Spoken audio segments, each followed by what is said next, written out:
বহুল আলোচিত তত্ত্বাবধায়ক সরকার ব্যবস্থা বাতিল সহ সংবিধানের পঞ্চদশ সংশোধনীতে আনা কয়েকটি বিষয় অবৈধ ঘোষণা করে হাইকোর্টের রায়ের বিরুদ্ধে আপিল দায়ের করা হয়েছে। আপিলে পঞ্চদশ সংশোধনীর পুরোটা বাতিল চাওয়া হয়েছে। সোমবার রিটকারী সুজনের সম্পাদক বদিউল আলম মজুমদারের পক্ষে আইনজীবী ডক্টর শরীফ ভূঁইয়া এই আপিল দায়ের করেন। গত বছরের 17 ডিসেম্বর বহুল আলোচিত তত্ত্বাবধায়ক সরকার ব্যবস্থা বাতিল সহ সংবিধানের পঞ্চদশ সংশোধনীতে আনা কয়েকটি বিষয় অবৈধ ঘোষণা করেন হাইকোর্ট। একই সঙ্গে সংবিধানে গণভোটের বিধান ফিরিয়ে এনেছেন উচ্চ আদালত। তবে পঞ্চদশ সংশোধনী পুরোটা বাতিল করা হয়নি এই রায়ে, যার ফলে আপিল বিভাগের রায়ে তত্ত্বাবধায়ক সরকার আবারও প্রবর্তন হলেও পুরোপুরি কার্যকর করা সম্ভব হবে না বলে জানান আইনজীবী।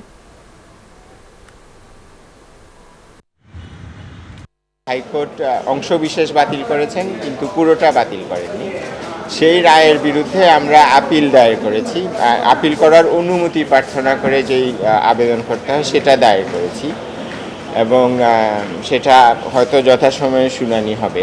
আমরা আশা করি যে আমরা আমাদের আপিল বিভাগে এটা পূর্ণাঙ্গ বাতিল করবে এবং যার মাধ্যমে এটা চূড়ান্ত পর্যায়ে পৌঁছবে, ফাইনালিটিতে উপনীত হবে। টানা তৃতীয়বার অর্জন করেছে দেশের সেরা সুপার ব্র্যান্ড স্বীকৃতি বসুন্ধরা টিস্যু।